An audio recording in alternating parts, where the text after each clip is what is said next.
किसी को बुलाना है। 2023 आगामी चुनाव को लेकर के कांग्रेस पार्टी ने आपको चुना प्रत्याशी। इसमें कई पार्टियां आपकी लगी हुई थी कि हमें टिकट मिलेगा, तो क्या कुछ कहना चाहेंगे आप? मैं इसमें यही कहना चाहूंगी कि टिकट मांगने का सबको अधिकार है और लोकतंत्र में ये अधिकार बनता है। सब लोगों ने टिकट मांगा, बिल्कुल इसके लिए मैं स्वागत करती हूँ। लेकिन जब हमारे शीर्ष नेता आदरणीय कमलनाथ जी, आदरणीय दिग्विजय सिंह जी, राहुल भैया, कमिश्नर भैया, जब सब लोगों ने निर्णय लिया और यहाँ का सर्वे रिपोर्ट के अनुसार जनता की मनसा अनुरूप आज वो टिकट मुझे दिए हैं, अपना आशीर्वाद दिए। तो कहीं ना कहीं इनको अंदर दुखी हो रहा होगा कि हमें टिकट नहीं मिला। हम लगातार फील्ड में थे और लगातार लोगों से मुलाकात कर रहे थे और आप फील्ड में नहीं थी, लोगों से कम मुलाकात करती थी, फिर भी आपको प्रत्याशी कांग्रेस पार्टी ने चुना आपको सिंगरौली विधानसभा से। ऐसा तो नहीं कह सकते कि मैं फील्ड में नहीं थी।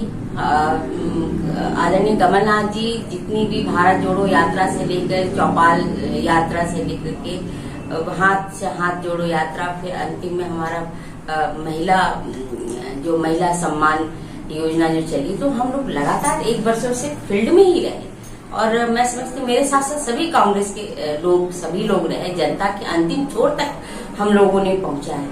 तो इस तरह से सभी लोगों ने मेहनत किया है। टिकट किसी एक को ही मिलना है। मैंने पहले ही बताया है कि सर्वे के अनुसार ही टिकट, जनता के मनसा अनुरूप ही टिकट मिला है। आप विधानसभा 80 सिंगरौली से प्रत्याशी चुनी गई हैं और किन मुद्दों को लेकर के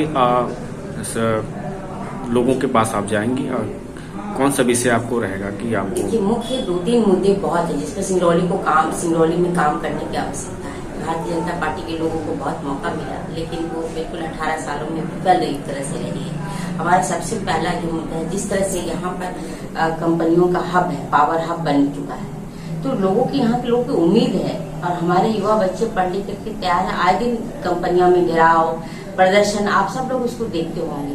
तो इस बात की जरूरत है कि रोजगार की आवश्यकता है, तो हम लोग को रोजगार पर फोकस करना पड़ेगा कि जिस तरह से कंपनी सिंगरौली में स्थापित की गई है, उसके अनुरूप यहाँ के लोगों को हक मिले, न्याय मिले कि यहाँ के लोग, बच्चों को, जो पढ़े लिखे, जो टेक्निकल बच्चे हैं और जो नॉन टेक्निकल बच्चे हैं, उनको भी अवसर मिले। अगर वो इस लायक नहीं, उनको ट्रेनिंग दे करके उनको काम को कराएं। पूर्व में आप महापौर भी रहीं, फिर इसके बाद कुछ माह पहले आपने विधानसभा का चुनाव भी लड़ा, उसमें आपको करारी हार भी मिली और फिर आपको कांग्रेस पार्टी ने आपको प्रत्याशी चुना। कहीं न कहीं आपको आपके चेहरे को देख करके कहीं न कहीं सिंगरौली विधानसभा आने की उम्मीद रखती है। वो हार तो मैं नहीं स्वीकार करती हूँ कि जनता ने मुझे भरपूर वोट दिया है। 15-16 से हार हुई है। ये अपनी ही पार्टी के अंदरूनी कमियां थी, जैसे कि आपके ही पार्टी के जिला अध्यक्ष अरविंद सिंह चंदेल जी ने निर्दलीय चुनाव लड़ करके और कुछ न कुछ कमियां इस बार देखने को मिलेगा कि नहीं मिलेगा, क्योंकि आपको चुनाव कांग्रेस पार्टी ने प्रत्याशी चुना है, तो कहीं न कहीं उनकी बेरुखी आपके साथ होगी कि या आपका सपोर्ट करेंगे? जी, अभी वो हाल में ही महापौर का चुनाव लड़े और मुझे लगता है कि मैं पार्टी लेवल पर अपने नेताओं के निर्देश आदेश पर मैं उनके साथ कदम से कदम मिला करके उनके लिए मैं काम करती रही।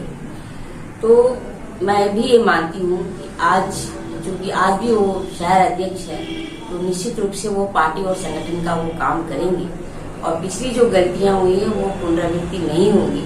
हमारे शीर्ष जो जितने भी नेता हैं वो पूरी तरह से कड़ाई किए हुए हैं और हम सब लोग, कांग्रेस के जितने भी पदाधिकारी हैं, सब लोग मिल करके इस बार कांग्रेस को लाने का संकल्प किए हैं, सरकार बनाने का संकल्प लिए हैं और श्रद्धेय कमलनाथ जी के हाथों को मजबूत करने का संकल्प लिए हैं। तो निश्चित तौर पर पूरे कांग्रेस के सभी अधिकारी, नेतागण मिलकर के हम सब लोग काम करेंगे, एकजुट होकर काम करेंगे। थोड़ी बहुत नाराजगी होगी, अभी मैं सबसे लगातार मैं मिल रही हूँ, नाराजगी दूर करने का मैं प्रयास कर रही हूँ और कोई ऐसा ठोस वो नहीं है कि बहुत नाराजगी है। पार्टी सर्वोपरि है और जब तक पार्टी रहेगी तभी हम लोग भी रहेंगे। तो ये बात का एहसास सभी को है, तो इसका फायदा पार्टी को होगा और सब मिलकर के काम करेंगे।